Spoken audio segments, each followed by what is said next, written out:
Boa noite, irmãos.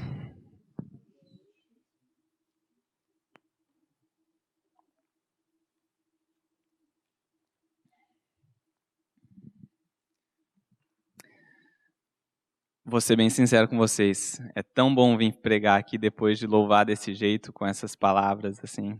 O último louvor ali terminava assim: assim diz o Senhor.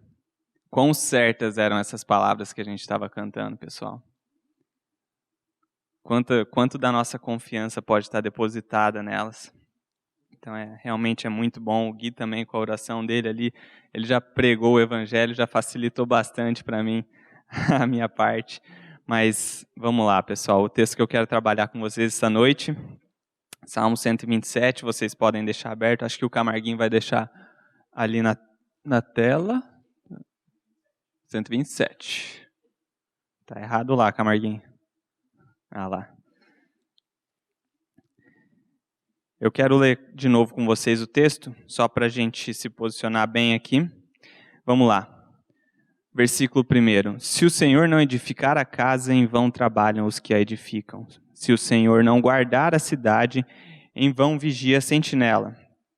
Inútil vos será levantar de madrugada, repousar tarde, comer o pão que penosamente granjeastes. Aos seus amados ele dá enquanto dorme. Herança do Senhor são os filhos, o fruto do ventre, seu galardão.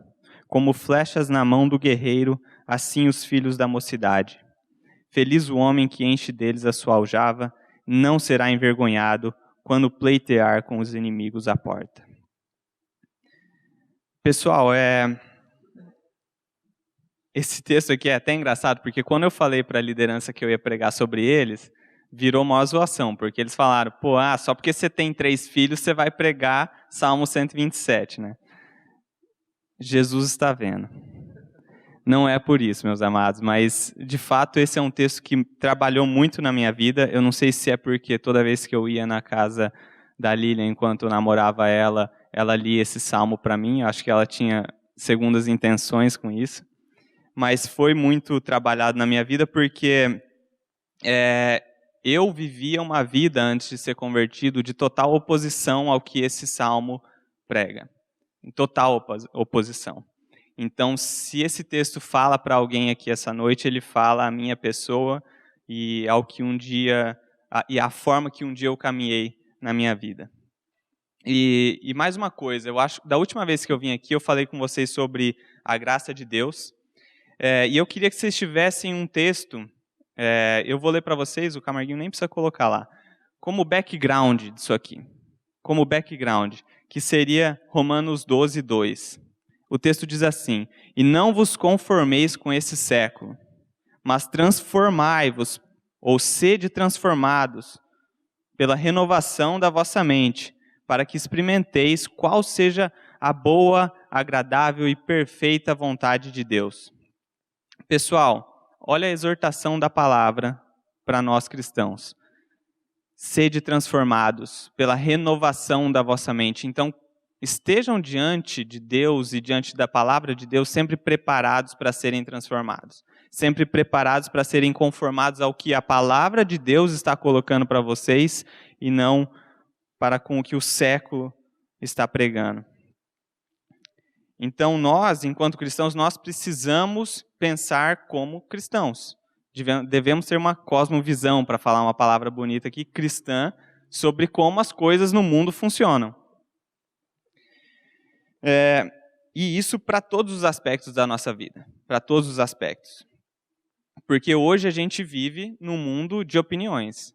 Eu lembro que quando eu era muito fã de futebol, hoje eu sou fã, eu gosto de futebol, mas eu já fui muito fã de futebol. E a gente assistia um jogo de futebol e depois do jogo do futebol vinha o quê? O terceiro tempo. Que daí se sentava aquela mesa redonda com 4 homens comentaristas de futebol, cada um falando sua opinião, e ficavam horas falando e dando opinião, e dava opinião, e um falava uma coisa e o outro falava uma coisa. E hoje a gente vive num mundo onde opinião é muito relevante. Mas para a palavra de Deus, quando a palavra diz alguma coisa, ela não liga para a nossa opinião. Ela é firme e ela é certa, e ela não está nem aí para o que você acha sobre isso. Deus, de fato, ele considera o que ele falou como algo revelado, principalmente para os seus filhos. Em Deuteronômio 29, o Senhor diz o seguinte: as coisas encobertas pertencem ao Senhor. O que ele não falou não pertence a nós. Muitas coisas a gente não vai saber nessa vida. Muitas coisas a gente não vai entender. Nós somos seres limitados. As coisas encobertas pertencem ao Senhor, nosso Deus. Porém, as reveladas nos pertencem, a nós e a nossos filhos, para sempre, para que cumpramos todas as palavras desta lei. Ou seja, Deus, quando fala, ele está considerando como revelada a sua vontade, como revelado essa intenção que está sendo transmitida. Então, a palavra revela o chamado de Deus para que nós nos transformemos de acordo com a sua vontade. Como eu falei na pregação passada, eu já estava vindo com esse versículo, essa passagem de Romanos por trás, e pensando nela e refletindo nela, e como isso é importante na vida do jovem, que é bombardeado diariamente nas suas faculdades, nos seus trabalhos, com os conceitos do mundo, e nós temos que ser firmes, estarmos firmes na rocha que é Jesus Cristo, para que a gente experimente qual é a vontade dele. E a gente falou sobre a graça de Deus, a gente falou de como Deus ele é bom e ele faz o uso da sua graça como ele bem entende, de acordo com a sua boa vontade. E nós, enquanto homens, nós não podemos exigir ou demandar essa graça de Deus. A gente não pode obrigar Deus a fazer o que a gente quer que ele faça. E isso muda a nossa forma de enxergar as coisas. A gente muda a forma que a gente enxerga o mundo. Porque, como eu estou falando, nesse mundo, a gente vive num mundo, por exemplo, onde os direitos, todo mundo quer ter direito a tudo, direito a isso, direito àquilo. Com Deus não funciona assim. A gente não tem direito à graça dele. Ele dá livremente a graça dele. E isso revela a beleza do Evangelho. Um Evangelho desembaraçado de qualquer esforço humano e que tem poder para salvar exatamente porque ele parte totalmente do Salvador. E está inteiramente fundamentado na cruz de Cristo, que é a obra do nosso Senhor. Então, a importância dessa pregação, quando a gente vai falar aqui sobre filhos, no Salmo 127, primeiro é muito importante porque vocês são jovens e vocês podem fazer filhos. Pastor Eric, que está aqui com a gente, já foi a fase dele.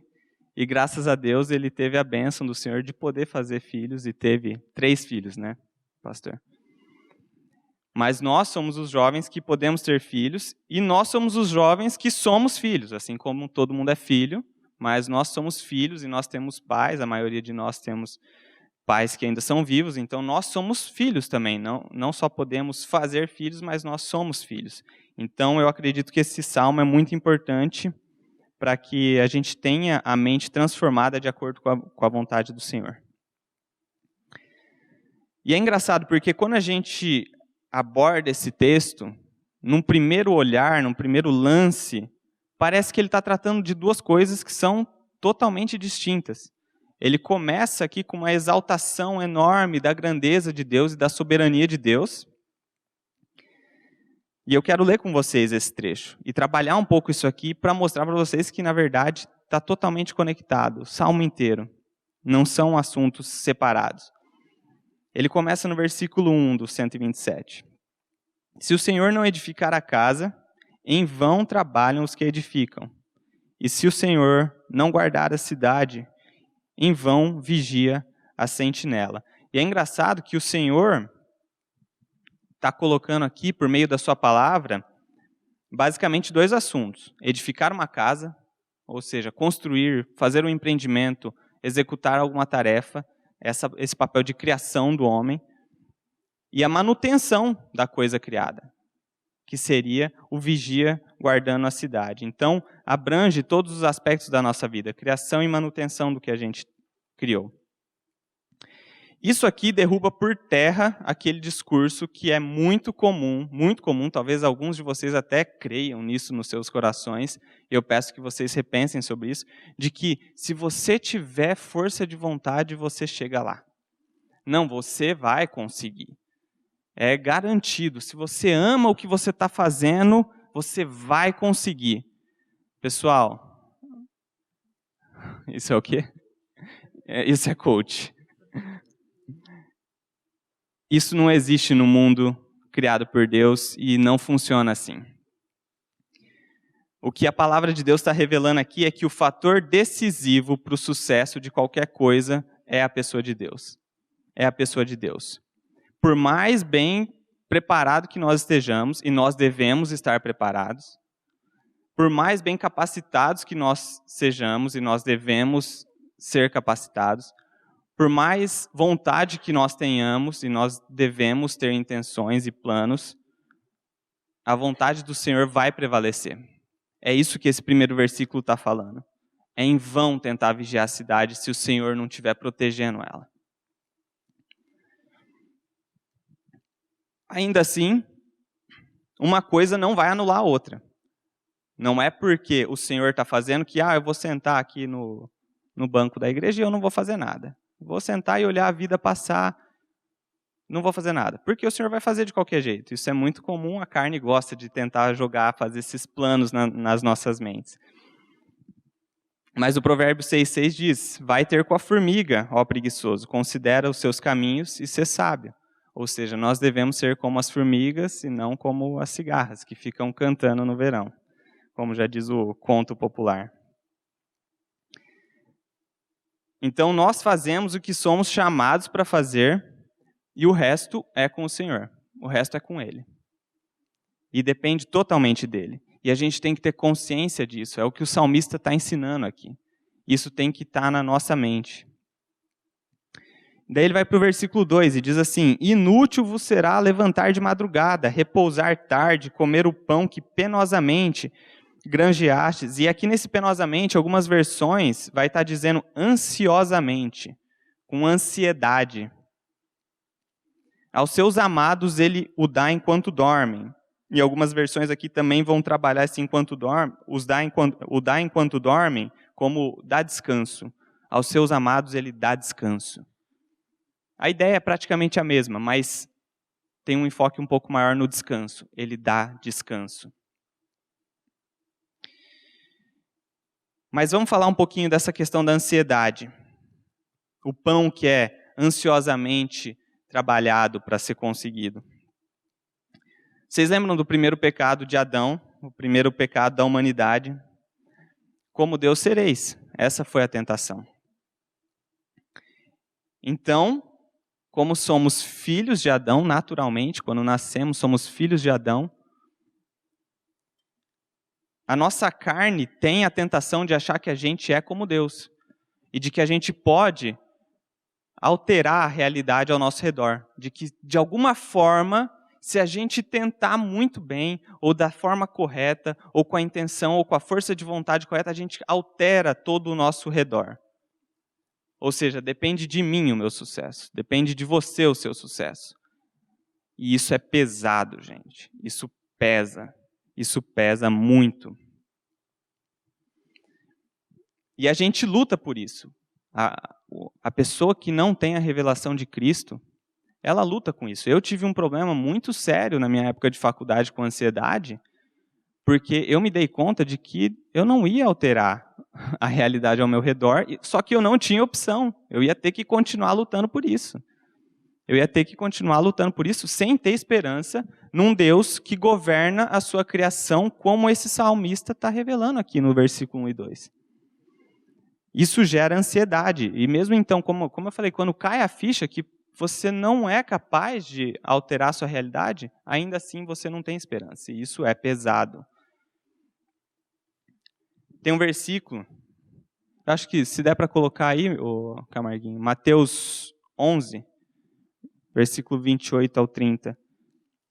Ele bate muito com esse começo desse salmo. Isso aqui é Jesus falando, ele diz o seguinte, vinde a mim, todos os que estáis cansados e sobrecarregados, e eu vos aliviarei. Tomai sobre vós o meu jugo e aprendei de mim, porque sou manso e humilde de coração, e achareis descanso para a vossa alma. Porque o meu jugo é suave e o meu fardo é leve. Gente, o evangelho da cruz de Cristo, ele é sim um evangelho que chama o pecador para morrer na cruz com Cristo por meio da fé. É sim um evangelho que chama para ressuscitar com ele, como ele ressuscitou no terceiro dia. É sim um evangelho que chama o pecador a ser reconciliado com Deus, a ter seus pecados perdoados, a ter paz com Deus. Mas é um evangelho que dá descanso para as nossas almas.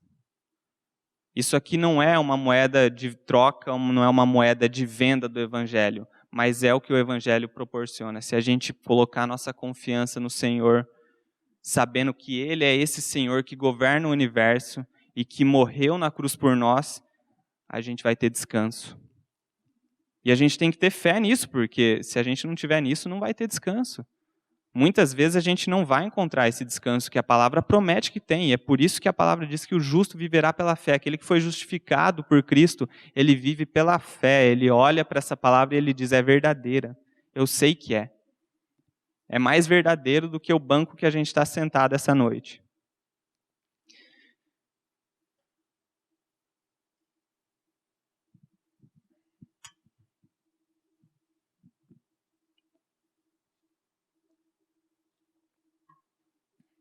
Então a gente tem no começo desse salmo essa exposição que a gente louvou aqui antes da palavra, desse Senhor que é grande, desse Senhor que é poderoso, desse Senhor que governa a sua criação e que está no poder de dar descanso àqueles que são seus amados. E agora ele vai começar a falar de filhos. Parece que não tem uma conexão direta. Ele diz assim no versículo 3, herança do Senhor são os filhos, o fruto do ventre, seu galardão. Herança do Senhor são os filhos, o fruto do ventre, seu galardão, seu prêmio. O resultado de uma vida de fé, de uma vida de descanso, depois de um dia de trabalho duro, depois de um dia de estudo duro, são filhos.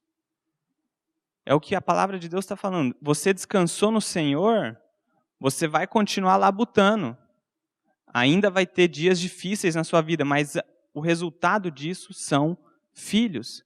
É quase como que se fosse o movimento natural do que Deus quer para a sua criação. Vocês lembram lá no Éden? Deus faz Adão, faz a mulher, e o que ele diz? Abençoa eles e diz, sede fecundos, multiplicai-vos. É como se tivesse programado em nós termos filhos, nos propagar a nossa herança, a nossa descendência. Os filhos são um presente de Deus, uma bênção do Senhor para os seus amados. E aqui eu quero fazer um parênteses que é importante fazer, porque a gente sabe que muita gente quer ter filho e não consegue ter filho. E eu não quero que vocês entendam que isso aqui não trata dessa questão. Deus muitas vezes vai falar de forma generalizada sobre um assunto, e aqui ele fala de forma generalizada. E não é porque você está tendo filho que você não consegue ter filho, que você não é amado do Senhor. Não tem nada disso, não tem nada disso.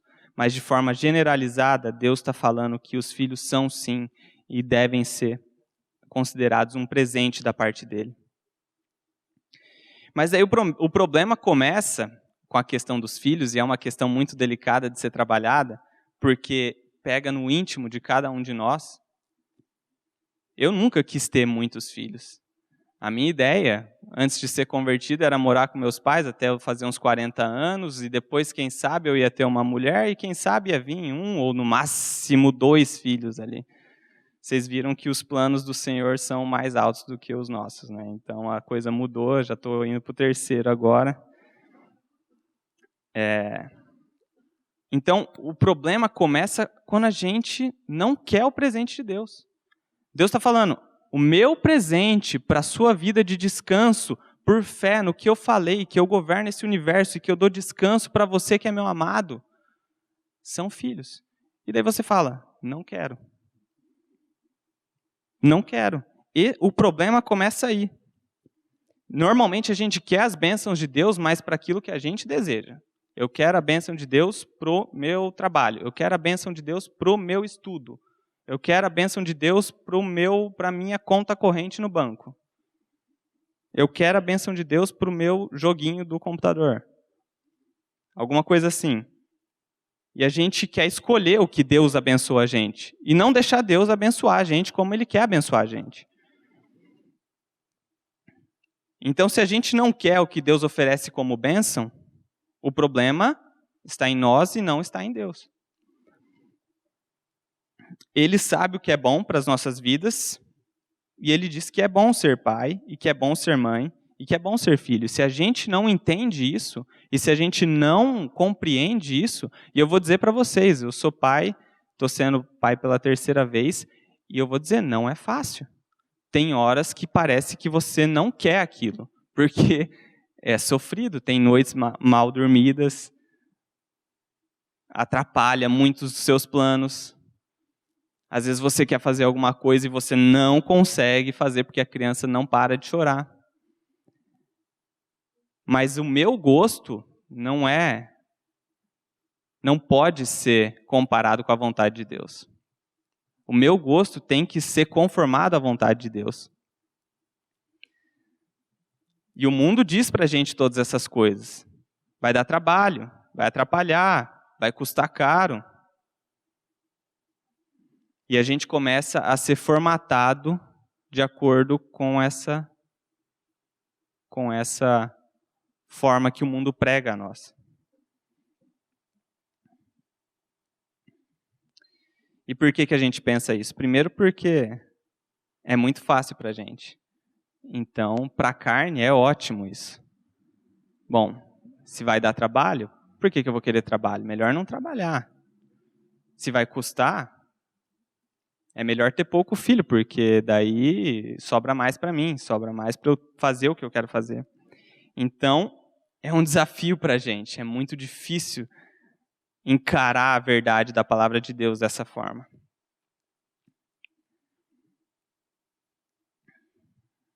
Então a gente tem um Deus, um Pai, que governa esse universo e está no controle de todas as coisas.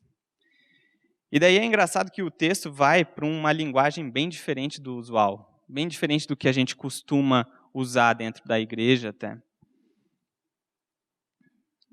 Ele diz assim no versículo 4 lá de Salmo 127, ele diz, como flechas na mão do guerreiro, assim os filhos da mocidade. Feliz o homem que enche deles a sua aljava, não será envergonhado quando pleitear com os inimigos à porta. E isso aqui, para mim, é uma mudança total de paradigma sobre o que a gente entende que é ter filho. Porque a gente entende que é ter filho, é ter um menininho bonitinho, olha que fofinho, e a gente mima essa criança, e a gente quer dar o melhor para ela, e a gente quer que ela seja bem-sucedida na vida, e se torne um advogado, um médico, um engenheiro, alguma coisa assim, e você quer dar tudo isso para a criança, sendo que a palavra de Deus está mudando total, está dizendo que essa criança é o quê? É uma flecha, é uma arma. E essa linguagem não é muito comum a gente usar. E a gente é bastante conformado ao mundo nessa questão. Infelizmente. Mas se a gente pegar essa cena desse pai, diz que o homem que enche sua aljava é aquela...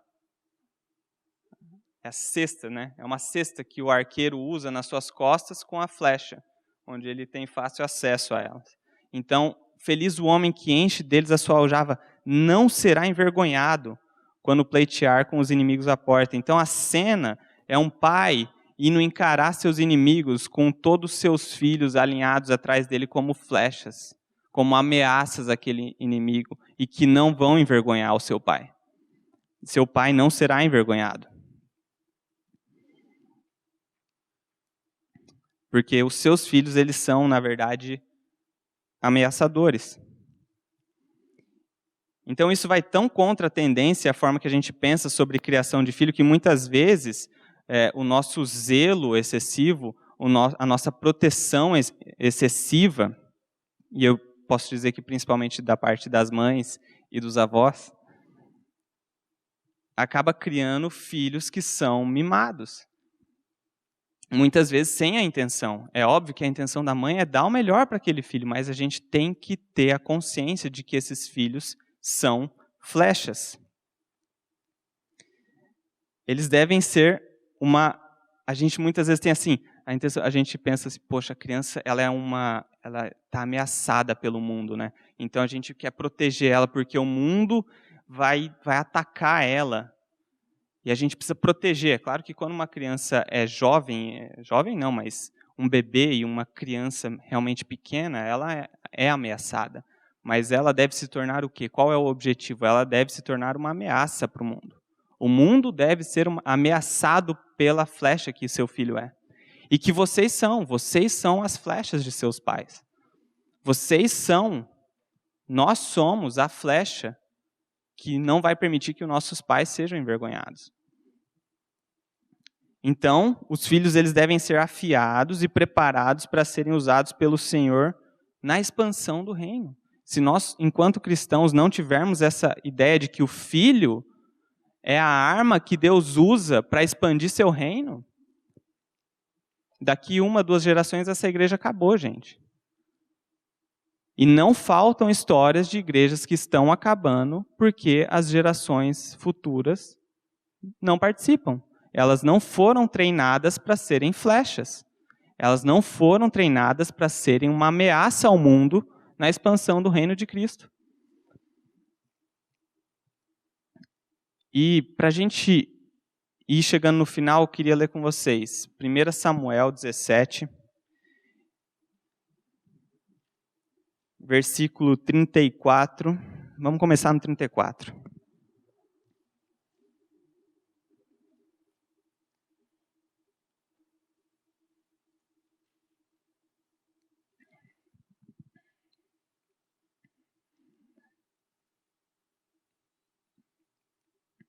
E às vezes a gente lê a Bíblia e a gente vai passando por esses trechos e a gente nem nota a seriedade e o impacto das palavras de Deus, revelando aqui, no caso, a pessoa de Davi. Vejam bem o que Davi diz a Saul. Isso aqui sabendo que estava prestes a enfrentar Golias. Olha o linguajar dele. Olha o testemunho que ele dá. E agora eu quero que vocês prestem atenção. Imagina a criação que Davi teve, que possibilitou que isso acontecesse. Versículo 34. Respondeu Davi a Saul: Teu servo apacentava as ovelhas de seu pai, quando veio um leão ou um urso e tomou um cordeiro do rebanho. Até aí tudo bem.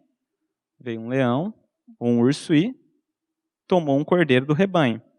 Mas olha no versículo 35 que ele diz: Eu saí após ele, e o feri, e livrei o cordeiro de sua boca.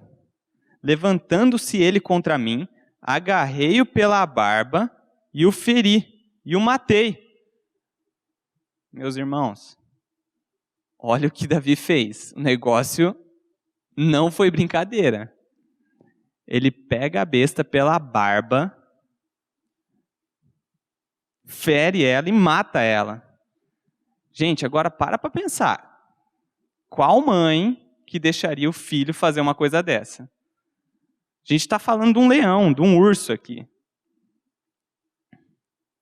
Qual mãe que deixaria um filho passar por essa experiência? Ah, não, mãe, eu vou lá resgatar o cordeiro de um urso e eu vou matar ele. Gente, isso aqui é uma visão de criação de filhos totalmente diferente. E claro, Davi, agindo totalmente pela fé, vocês vão ver aqui no versículo seguinte, mas como eu falei, uma coisa não está desconectada da outra, ele estava preparado para aquilo. Ele estava preparado para aquilo. E isso vai servir de impulso para ele para encarar Golias. Versículo 36. O teu servo matou tanto o leão como o urso. Agora ele esclarece aqui, são os dois. Leão e urso. A gente está falando de um jovem que matou um leão e um urso. Eu não sei se vocês já viram aquele filme com o Leonardo DiCaprio, acho que é O Retorno que chama, O Regresso. Gente, quem assistiu, quem não assistiu, assista, é um bom filme, é legal. Até historicamente é legal. Mas tem uma cena de luta com um urso, aquilo lá é uma coisa desproporcional. Não existe como encarar um urso. É algo... Você não consegue entender a potência e a força que um urso tem. E olha como Davi fala sobre matar um urso. O teu servo matou tanto um leão como um urso. Este incircunciso filisteu, Golias, será como um deles, porquanto afrontou os exércitos do Deus vivo. Disse mais Davi. Agora, prestem atenção como encaixa certinho com o começo do Salmo, certinho com os versículos 1 e 2 do Salmo 127. Mas disse mais Davi, o Senhor me livrou. O Senhor me livrou. Quem que matou o urso? Foi Davi. Quem que pegou o bicho pela barba e matou ele? Foi Davi. Mas quem que livrou Davi? Foi o Senhor. Foi o Senhor. O Senhor me livrou das garras do leão e das do urso. E ele me livrará, de novo, ele me livrará. Mas quem que pegou a rocha e tacou na cabeça de Golias? Foi Davi. Mas o Senhor me livrará das mãos deste filisteu. Então disse Saul a Davi, vai-te e o Senhor esteja contigo. O jeito que Saul é tipo, vai com Deus, vai lá, vai com Deus, porque ele não tinha fé nenhuma de que isso podia acontecer. Mas o Senhor esteja com Davi. Então, gente, olha a criação que Davi teve para que ele chegasse nesse instante da vida dele, crucial, como a palavra coloca aqui, decisivo. Imagina a visão que você tem que ter de filhos. O que são os filhos? Então, nós cristãos precisamos entender que estamos em uma batalha e precisamos de munição. Ninguém quer chegar nas praias de Normandia sem munição para disparar de volta. Você não vai à guerra sem munição. Ninguém vai à guerra. E Efésios 6 diz que a nossa luta não é contra a carne, mas é contra principados e potestades. E depois ele vai falar o quê? Se veste da armadura de Deus. E daí ele detalha todo aqui que é a armadura de Deus. Mas os nossos filhos e vocês precisam estar preparados. E quando vocês vierem a ter seus filhos, vocês precisam saber que esse é o papel deles no plano de Deus, no plano eterno de Deus. Então, realmente, eu creio que esse salmo ele é um chamado para a gente buscar o casamento com homens piedosos, com mulheres piedosas, que busquem a palavra de Deus, que se submetam à palavra de Deus, mas que a gente também busque ter filhos. A gente precisa, gente. A gente precisa ter filhos enquanto cristãos. E como eu falei, isso aqui não é uma defesa, nenhuma justificativa do porquê eu tenho filhos, mas de fato porque é o que a palavra revela para nós. Nós precisamos dessa munição. Os nossos filhos são flechas do Senhor. E se a gente quer que nós sejamos e que nossos filhos sejamos uma pedra na mão do Senhor Jesus, como Davi segurou e abateu Golias, a gente precisa ter essa consciência. Porque isso aqui vai impactar a nossa criação dos nossos filhos. Isso vai impactar se você não foi criado desse jeito, como eu não fui, porque eu não cresci num lar cristão. Eu cresci num lar totalmente secularizado, onde era normal você pensar em morar com seus pais até você fazer 40 anos, como eu falei. Se você não tem essa criação, que você passe a refletir sobre isso, ainda há tempo.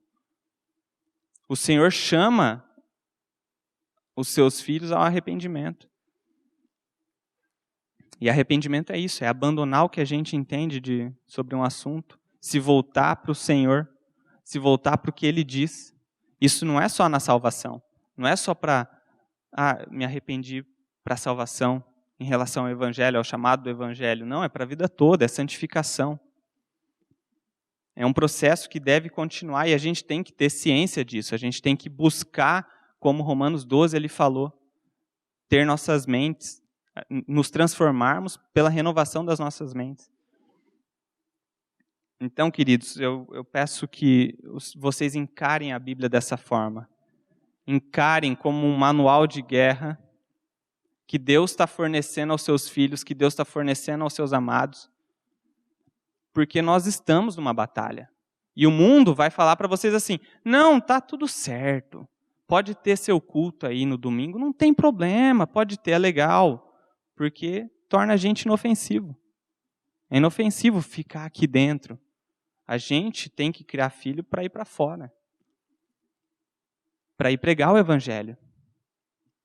Porque é por meio do evangelho que o reino de Deus vai ser expandido, como o pastor Eric falou sobre missões aqui. É por meio do evangelho. E a gente tem que ter ciência de que é uma batalha, não é simplesmente algo paz e amor, como o mundo quer que a gente entenda. Então, meus irmãos, eu queria finalizar com uma oração aqui com vocês. E daí a gente vai louvar mais, pastor? Vai fazer mais um louvor ou não? Vai?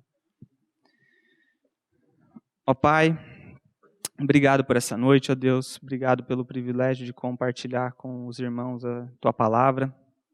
Nós sabemos que ela é espada cortante, ó Pai. E só ela, por meio do Teu Espírito, tem poder para realmente mudar nossas mentes, gerar arrependimento nos nossos corações, ó Pai. E que o Senhor capacite cada um de nós, ó Pai. E que o Senhor também capacite os pais de cada um de nós também a criar seus filhos da forma que a palavra revela que nós devemos fazer, ó Pai.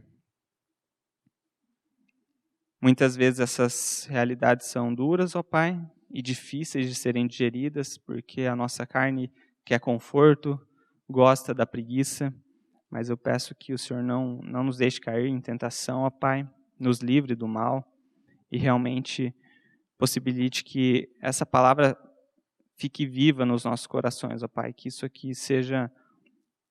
tenha servido como um momento para realmente refletir sobre como nós enxergamos as coisas que o mundo dizem a respeito de filhos, a respeito de criação de filhos, a respeito de quem nós somos enquanto filhos dos nossos pais. O tempo é curto, mas que esse seja um começo realmente, que isso venha frutificar para o Teu reino, ó Deus. Em nome de Jesus que eu oro. Amém.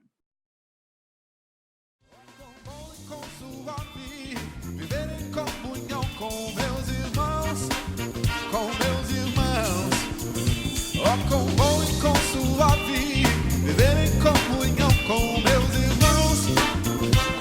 irmãos, a casa cheia da sua glória, é muita bênção, tem muita vitória, hipocrisia ficou lá fora, e a falsidade mandamos embora, é muita festa.